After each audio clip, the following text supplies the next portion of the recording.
Muy bien. Buenos días. ¿Cómo están? Vamos a seguir con nuestra serie Cristianos de Verdad, tomada de la carta a Santiago. Nuestro tema es el número 9 y el título le hemos puesto: La dependencia de Dios no causa jactancia ni soberbia. Para entender el tema de hoy, vamos a recordar un poquito de lo que se habló la semana pasada. La semana pasada el pastor nos hablaba de la humildad del cristiano y vemos cuál es la condición del cristiano o de la persona cuando aún no ha llegado a Cristo. Vamos a recordar qué es lo que decía Santiago. Vamos a Santiago 4:1, por favor. Santiago aquí empieza haciendo una pregunta y dice: ¿de dónde vienen las guerras y los pleitos entre vosotros? ¿No es de vuestras pasiones las cuales combaten en nuestros miembros? La condición del hombre empieza de lo profundo de nuestro ser, que es del corazón. Cuando el ser humano está lleno de jactancia o soberbia, empiezan a venir estas clases de enemistades, y de aquí sale de lo que está de adentro del corazón del hombre. Nos habla este pasaje de un corazón que no es humilde. Santiago sigue diciendo en el 4:6, dice: pero da mayor gracia. Por eso dice: Dios resiste a los soberbios y da gracia a los humildes. Dice que Dios está en contra de los soberbios, pero le da esa gracia a los humildes. Lo contrario de humildad es la soberbia. Un corazón humilde es aquel que obedece y se somete a Dios, pero el soberbio es el que se enaltece, el que se cree superior a los demás. Entonces aquí es lo que está notando o está haciendo referencia a Santiago, de que nosotros debemos ser humildes.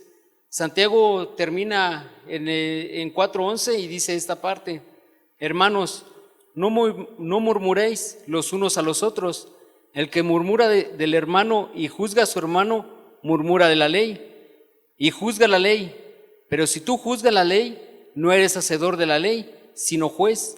Uno solo es dador de la ley, que puede salvar y perder. Pero tú, ¿quién eres para juzgar al otro? Pablo nos dice que la iglesia fue puesta para dar juicio, pero con justo juicio. Pero no un hombre soberbio no puede dar ese tipo de juicio. ¿Por qué? Porque él no sabe juzgar conforme a la palabra de Dios, porque está enaltecido, porque se cree más que los demás. Y dice aquí, dice esta parte, que uno es el dador de la ley, que es Dios el que da la ley. Pero si tú juzgas, sin ese justo juicio te pones en un lugar donde no debes, porque está enaltecido tu corazón y te pones en lugar que no te corresponde. Viendo el contexto, ahora vamos a entrar al tema. Vamos a Santiago 4:13 y aquí es donde vamos a empezar a desarrollar, donde Santiago ve esta parte en los hermanos y ahora habla de la soberbia.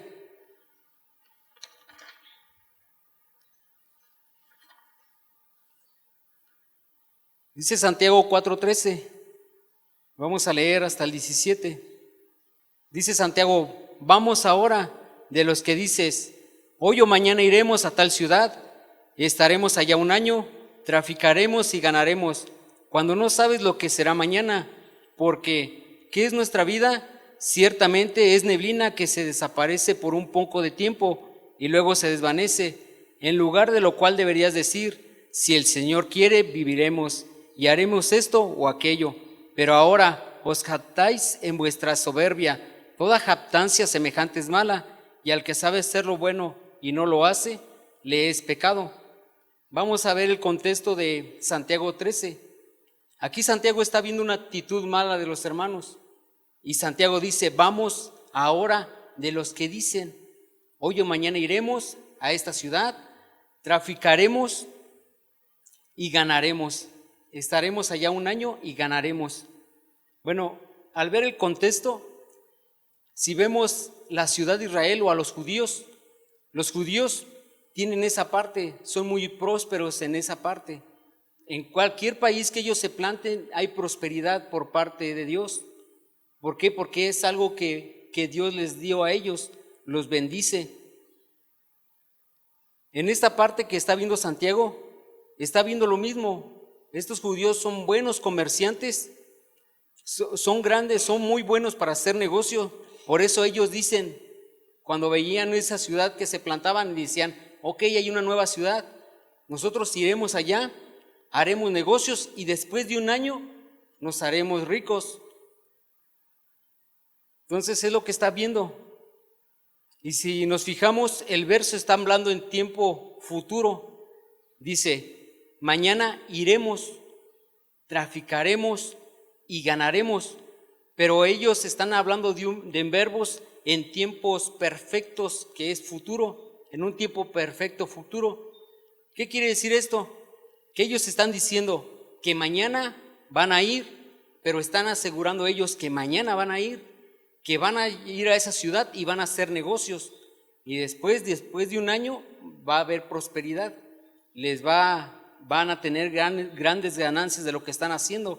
Entonces ellos están hablando de un futuro perfecto. ¿Cuál es el futuro incierto? Es como cuando le dices a una persona, mañana iremos a trabajar, y la persona te dice, no sé si pueda, tal vez tenga otros planes, pero entonces esa persona se va ya con la mentalidad de que puede ser de que mañana vayan o no vayan. Pero estos hombres lo que están haciendo, estos hermanos, están asegurando el futuro, dando por hecho que va a suceder así.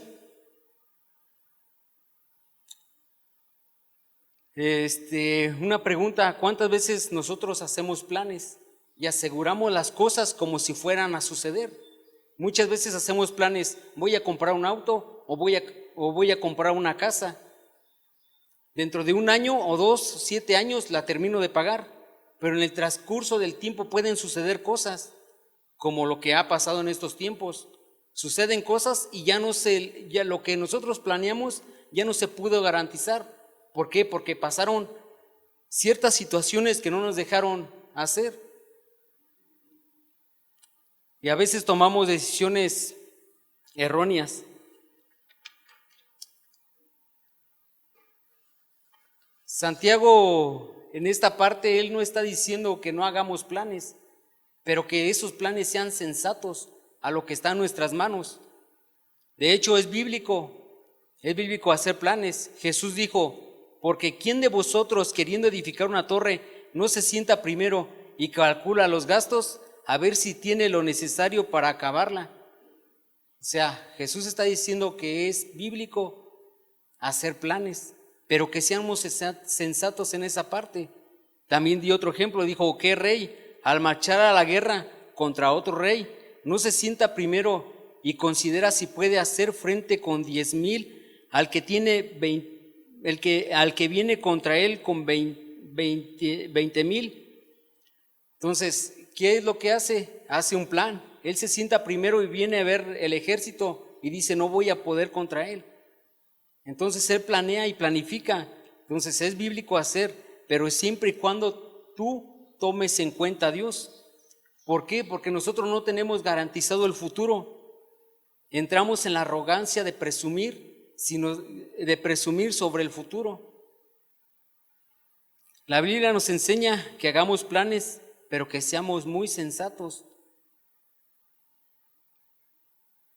Cuando una persona dice, iremos, haremos, negociaremos y después ganaremos, no está dejando espacio para Dios, lo está dejando fuera de sus planes. Lo que está diciendo Santiago es que ustedes están haciendo planes como si ustedes conocieran el futuro, pero en esta parte nosotros hay que hacer planes, pero considerando a Dios, y Dios va a dar la respuesta. Nosotros no sabemos qué sucederá mañana, y estos hombres están considerando que dentro de un año iban a generar fortuna, pero nosotros no tenemos el control o la certeza de lo que pasará en un futuro. Por eso Santiago dice en Santiago 4:14, dice Santiago, cuando no sabéis de lo que será mañana. Entonces nosotros hacemos planes, pero no sabemos qué va a acontecer mañana. Y luego dice Santiago, ¿por qué? Y hace una pregunta, ¿qué es vuestra vida? Y da un ejemplo. Así es la vida del hombre, dice, ciertamente es neblina que aparece por un poco de tiempo y luego se desvanece. La neblina es una condensación de aire frío de la noche que al tocar lo cálido de la tierra forma pequeñas gotas, y esas pequeñas gotas es cuando se forma la neblina, pero cuando sale el sol la desvanece. Así es nuestra vida. Hoy estamos aquí, mañana no sabremos si estaremos. Hace 20 años, ¿cómo estabas? El tiempo pasa rápidamente y se acaba. Así es la vida, así pone este ejemplo Santiago. Santiago nos da este ejemplo para ilustrar que nosotros no tenemos el control del futuro, solamente Dios sabe qué es lo que va a pasar mañana. Entonces viene una pregunta, ¿por qué hacemos planes como si nosotros tuviéramos el control del tiempo? Vamos a ver Proverbios 27:1, por favor.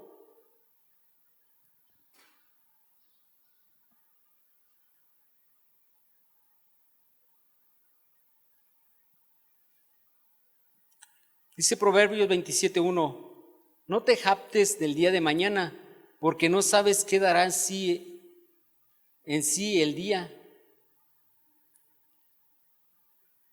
Nosotros no sabemos qué pasará mañana, no tenemos esa seguridad o esa certeza. Si nosotros no sabemos qué va a acontecer dentro de algunos minutos, no sabemos si saliendo de aquí qué nos vaya a pasar, qué nos vaya a suceder para hacer esos tipos de planes. Entonces no tenemos la certeza, mucho menos qué va a suceder mañana. Jesús nos da un ejemplo en Lucas 12:16 sobre la jactancia de un hombre que tenía muchos bienes. Vamos a leerlo, por favor. Lucas 12:16. Dice, también le refirió una parábola diciendo, la heredad de un hombre rico había producido mucho, y él pensaba dentro de sí diciendo, ¿qué haré? Porque no tengo dónde guardar mis frutos. Y dijo, esto haré, derribaré mis graneros, los edificaré mayores, ahí guardaré todos mis frutos y mis bienes, y diré a mi alma, alma, muchos bienes tienes guardados para muchos años. Repósate, come, bebe, regocíjate. Pero Dios le dijo, necio, esta noche vienen a pedir tu alma, y lo que has provisto, ¿de quién será? Así es el que hace para sí tesoros, así es el que hace para sí tesoros y no es rico para con Dios. Este hombre se jactaba de lo que tenía y no sabía qué hacer con sus bienes. Entonces dijo, voy a derribar lo que tengo ya hecho y los voy a hacer mayores. Y allí meteré todo lo que he ganado, todo lo que he hecho con mis manos. Y dice que tenía muchos años para vivir, y le dice a su alma, regocíjate, come, bebe, pero no sabía lo que iba a acontecer. Dios le está diciendo, necio, esta noche me vienen a pedir tu alma. Santiago pregunta, ¿qué es nuestra vida? Nada es nuestra vida.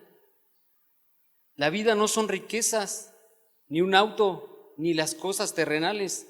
La vida consiste en depender de Dios. Muchas veces nos inclinamos, no incluimos a Dios en nuestros planes. Dice el último versículo, así es el que hace para sí tesoros y no es rico para con Dios. El que considera con Dios, de ahí va a venir la abundancia. Dice Santiago 4:15, en lo cual deberías decir, si el Señor quiere, viviremos, haremos esto o aquello. En el ejemplo pasado dice, si el Señor quiere, viviremos. Y este hombre contemplaba su larga vida para muchos años. Y Jesús en el último versículo dice, pero Dios le dijo, necio, esta noche vienen a pedir tu alma. ¿Por qué? ¿Por qué si el Señor quiere? Porque Dios tiene el control del futuro, tiene los planes perfectos y lo más importante, tiene el control de nuestra vida. Por eso, la importancia de depender de Dios, porque Él conoce los planes a futuro. Entonces viene una pregunta, ¿cómo conoceremos la verdad de Dios? Si no le preguntamos, mucho menos si no oramos y no leemos la palabra de Dios.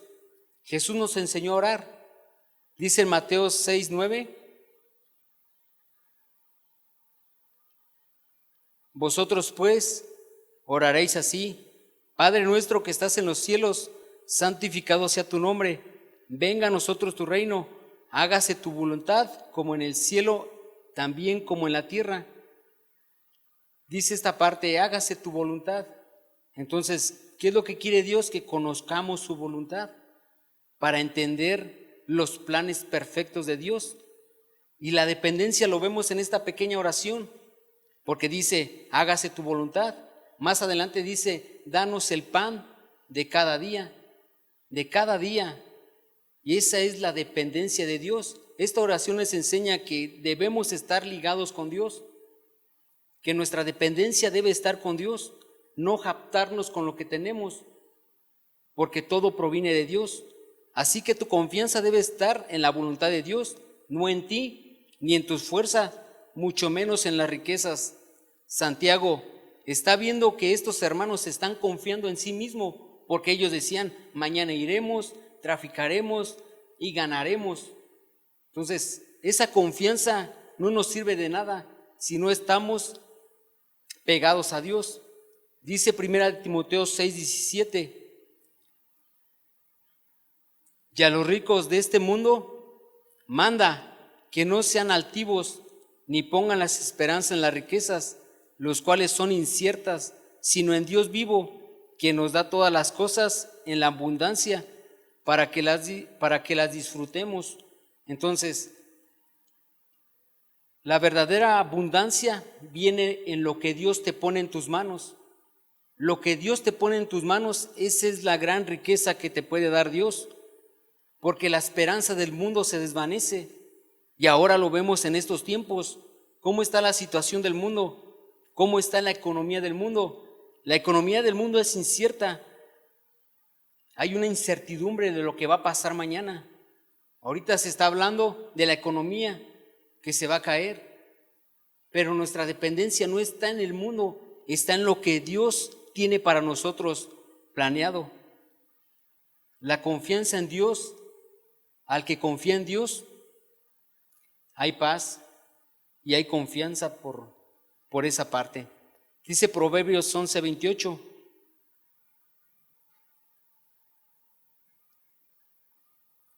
Dice, el que confía en sus riquezas caerá, mas el justo reverdecerán como ramas. Dios es el que tiene los planes perfectos en un futuro. Nuestra vida se la debemos a Él. Cada pulsación que da nuestro corazón o cada palpitar es de Él. ¿Por qué? Porque de Él proviene la vida. Nuestra vida, nuestra esposa, nuestros hijos son de Él. Todo es de Él. Pero Santiago está viendo esta parte en los hermanos y dice Santiago 4:16. Pero ahora os jactáis de vuestra soberbia. Toda jactancia semejante es mala. ¿Qué es la jactancia? La definición es la vanidad que muestra una persona que presume y ardea de sí misma, de sus propias cualidades. O sea, que presume de sus cualidades, esa es la jactancia. Dios nos ha dotado a todos de muchas cualidades, de muchos dones, de muchos regalos. Hay muy buenos doctores, hay muy buenos arquitectos y eso proviene de Dios. Hay buenos comerciantes. Yo puedo ver, mi papá es vendedor y yo puedo ver cómo mi papá se desenvuelve en esa parte. Es muy buen vendedor. Pero aquí el problema es la jactancia, que presumimos de más, que sale de nuestro ego y nos engrandecemos. Esa es la jactancia. Y Santiago estaba viendo esta parte en los hermanos. Ellos decían, iremos, ganaremos y nos vamos a enriquecer. Pero la jactancia trae consigo mismo la soberbia. Cuando se presume de mucha jactancia, el corazón se empieza a ensoberbecer. ¿Y qué es la soberbia? Es un sentimiento de ser superior frente a los demás. ¿Y qué provoca? Provoca un desprecio a los demás. Se cree superior a los demás, se jacta en lo que él es y dice: yo soy superior a todos ustedes. Por eso dice Santiago que toda jactancia es mala. ¿Por qué? Porque primero empiezas a presumir de tus cualidades y después se endurece tu corazón y después viene la jactancia y después se hace un corazón altivo o rebelde. La versión Dios habla hoy dice Santiago 4:6, pero Dios nos ayuda más con su abundancia, pues la Escritura dice: Dios se opone a los orgullosos, pero trata con bondad a los humildes. Mira cómo Dios enaltece a los humildes, y vamos a ver un ejemplo. Vamos a ver a Job 8:1. Cuando empieza a hablar en Job, empieza a ilustrar todo lo que tenía Job. El libro de Job empieza a hablar de todo lo que poseía Job: ovejas, camellos. Pero en esta parte, en Job 8:1 dice: y Jehová dijo a Satanás: ¿no has considerado a mi siervo Job, que no hay otro como él en la tierra, varón perfecto y recto, temeroso de Dios y apartado del mal? Si seguimos la Escritura, dice que empieza a dialogar Satanás con él y le dice: pero tú le has dado todo, tú le has puesto todo en su mano. Y le dice Satanás: quítale todo lo que tienes y vamos a ver lo que opina de ti. Y Dios le permite a Satanás esta parte. Le dijo: ok, toca todo lo que él tiene, pero a él no, su vida no. ¿Por qué le permitió Dios? Porque Dios estaba viendo en él un corazón humilde.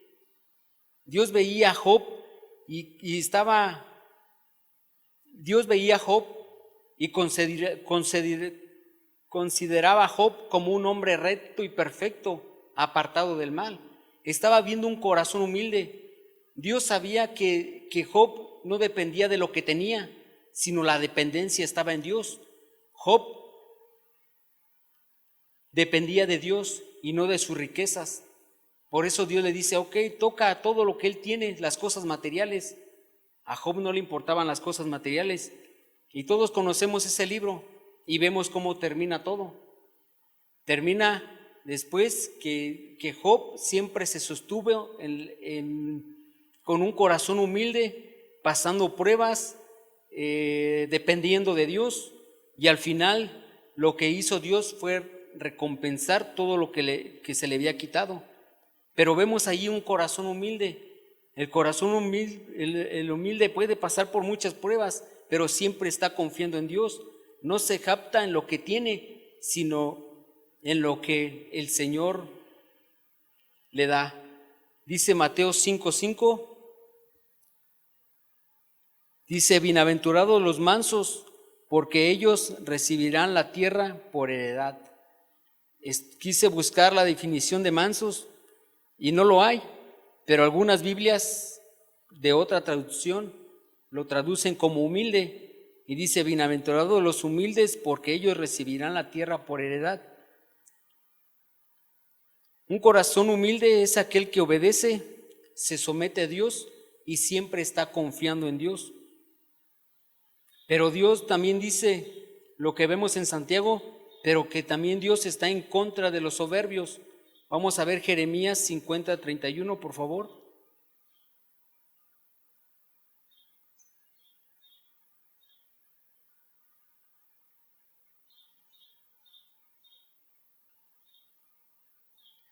Jeremías 50:31. Dice: He aquí yo estoy contra ti, oh soberbio, dice el Señor, Jehová de los ejércitos, porque tu día ha venido, el tiempo en que te castigaré, y el soberbio tropezará y caerá. ¿Y quién tendrá quien levantarle? Dice, o no tendrá quien levantarle. Encenderé fuego en sus ciudades y quemaré todos sus alrededores. ¿Qué le pasa al soberbio? Como siempre se cree más que los demás y los tiene por poco, cuando el soberbio queda solo, cuando cae el soberbio no hay quien lo pueda levantar. Por eso dice la Escritura que tropezará y caerá el soberbio. Y luego dice, y no tendrá quien lo levante. ¿Por qué? Porque se ha quedado solo el altivo, el soberbio. Dice, el soberbio tropezará y caerá. Vamos a ver otro ejemplo. Nabucodonosor. Y vamos a ir a Daniel 4:30, por favor.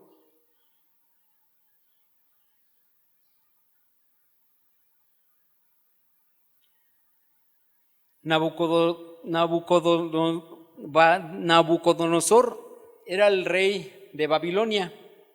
Este rey llevó cautivo al pueblo de Israel a Babilonia. Pero ahí había un hombre, Daniel. Y dice la Biblia que un día este rey tuvo un sueño que lo turbó. Él vio una imagen, pero su sueño fue tan turbio que empezó a preguntar, empezó a decirle a todos sus magos que le adivinaran su sueño. Y dice la Biblia que no hubo quien pudiera. Y se encontró un varón, el cual era Daniel. Dice la Biblia que Daniel pidió dirección a Dios. ¿Por qué? Porque él es el único que puede descifrar el futuro, porque Dios tiene el control del futuro. Entonces esa revelación se le da a Daniel, y Daniel va con el rey y le dice todo lo que él soñó. Le dijo que él había soñado una estatua, una cabeza de oro, el pecho y los brazos de plata, el vientre de bronce y las piernas de hierro.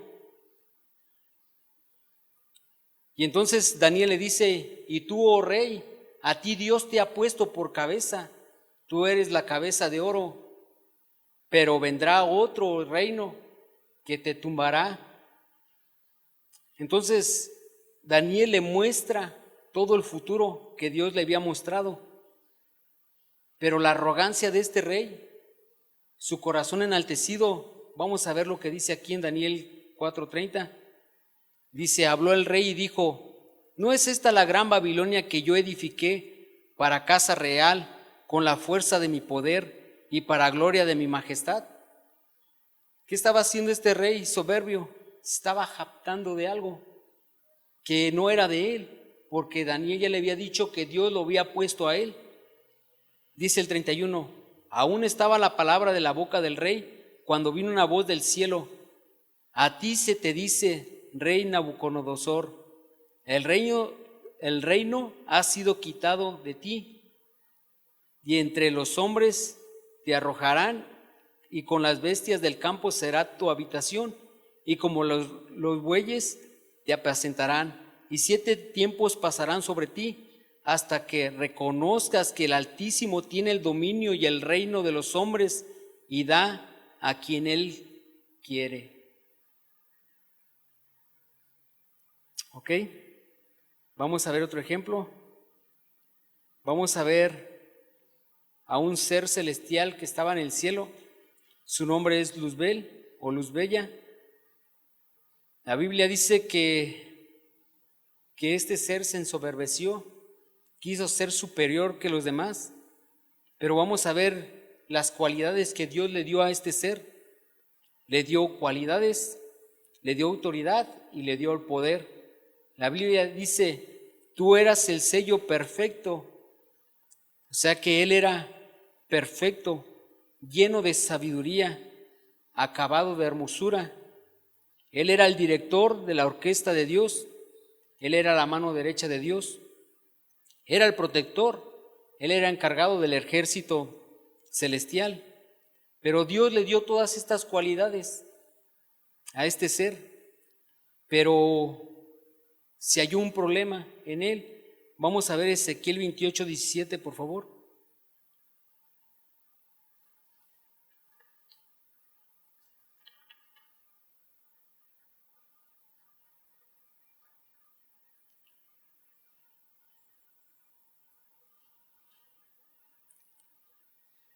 Dice Ezequiel 28:17, se enalteció tu corazón a causa de tu hermosura.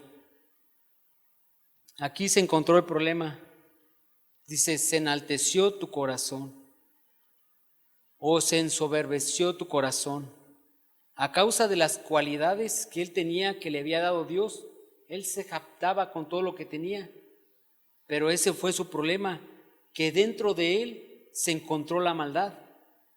Dentro de él salió este enaltecerse. Se creyó tan superior que quiso ser igual que Dios. Nosotros tenemos 3 grandes enemigos en la tierra. Uno es el diablo, uno es el mundo, los deseos del mundo, y el más fuerte o el enemigo más fuerte que tenemos es nuestra concupiscencia o nuestra carne. Santiago, cuando empieza a hablar, dice, ¿de dónde vienen las guerras y los pleitos entre vosotros?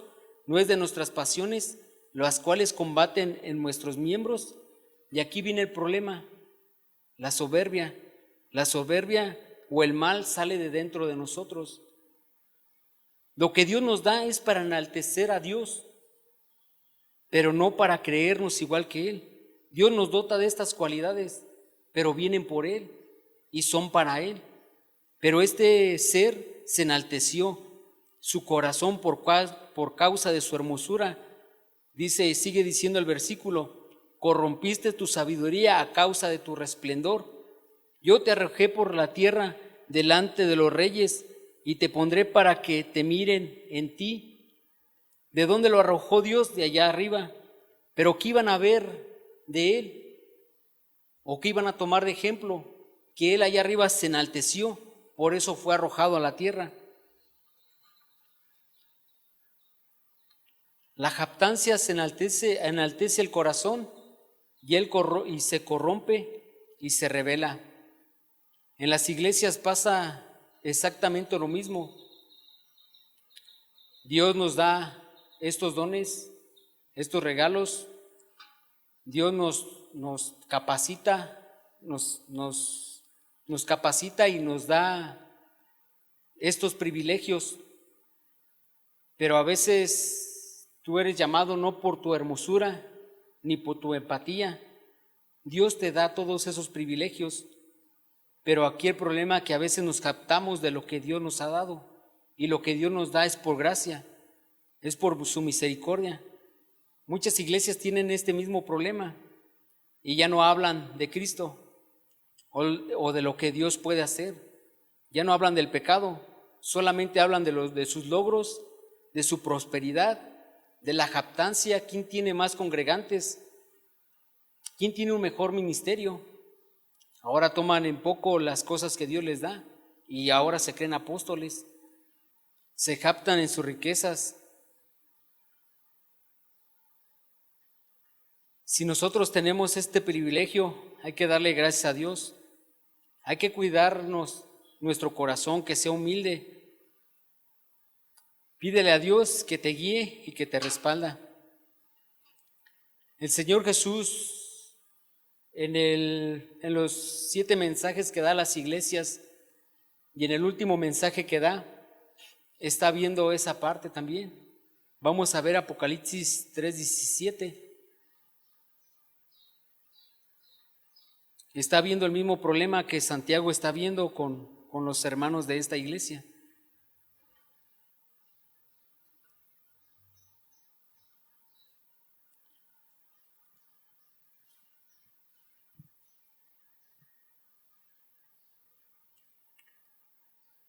3:17 dice, porque tú dices, yo soy rico y me he enriquecido y de ninguna cosa tengo necesidad, y no sabes que eres desventurado, miserable, pobre, ciego y desnudo. Y aquí entra la jactancia. Dice, no tengo necesidad de nada. Estamos viendo la misma arrogancia, estamos viendo la misma jactancia. Jesús dijo, Mateo 6:24, ninguno puede servir a dos señores, porque aborrecerá al uno y amará al otro, o estimará al uno y menospreciará al otro. No puedes servir a Dios ni a las riquezas. Ahora la pregunta es, ¿en dónde está tu confianza? ¿En las cosas materiales o en Dios? Si es en Dios, hay que comportarnos como ese siervo Job, humilde de corazón, para que Dios te pueda exaltar.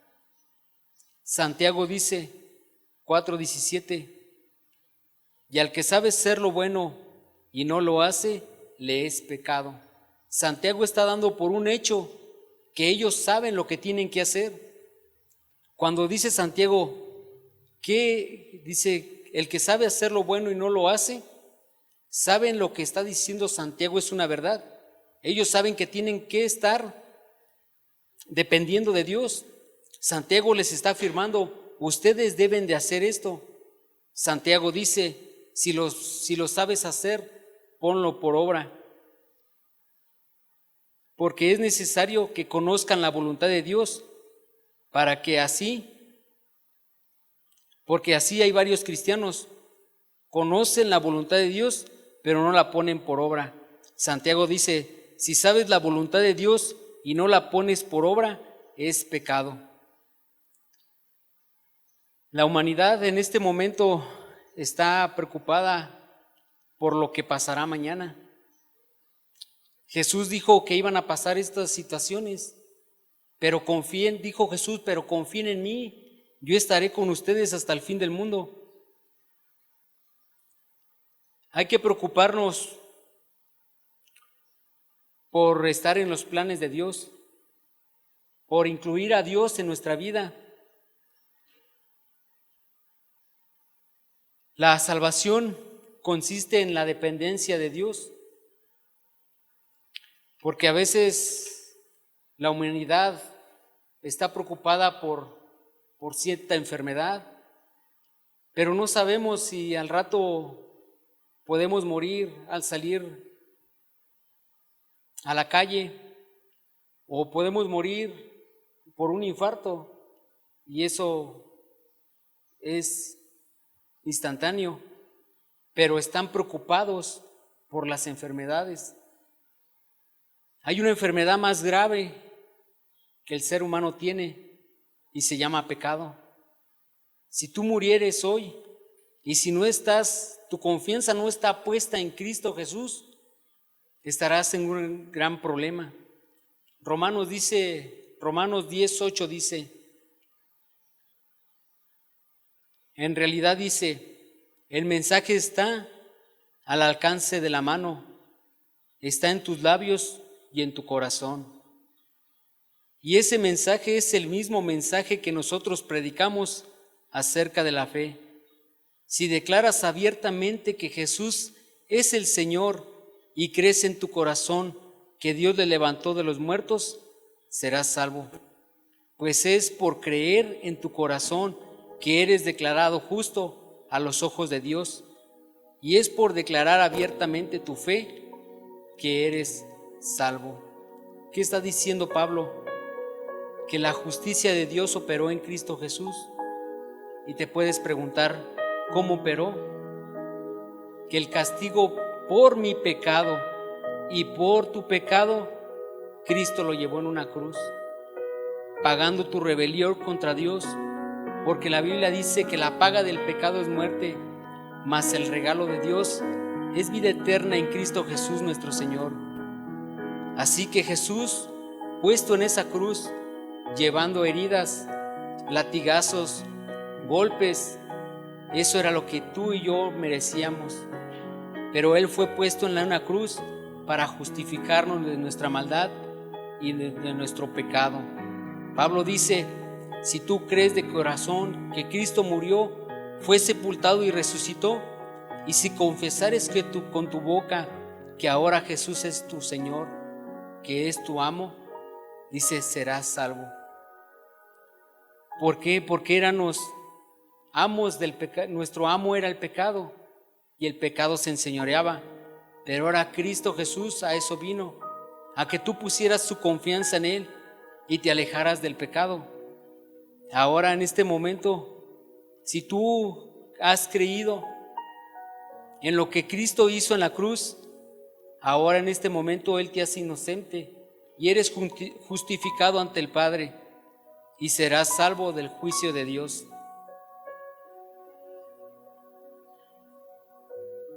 Nuestra dependencia es en Cristo y esa es nuestra salvación. Cuando empezó este versículo en Romanos 18 dice: el mensaje está muy cerca de ti, está en tu mano. Si tú hayas escuchado, tienes que aceptar a Cristo como tu Salvador, porque eso depende en la confianza en Dios, en que serás declarado inocente. Vamos a orar. Padre, en el nombre de Cristo Jesús te doy gracias, Señor, por tu gran amor y tu gran misericordia, Señor.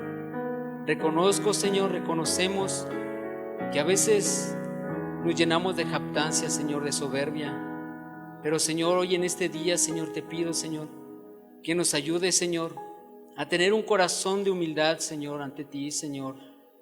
Que reconozcamos que dependemos de ti, Señor, y que las cosas de afuera, Señor, las cosas del mundo, la riqueza, Señor, eso no da la felicidad, Señor.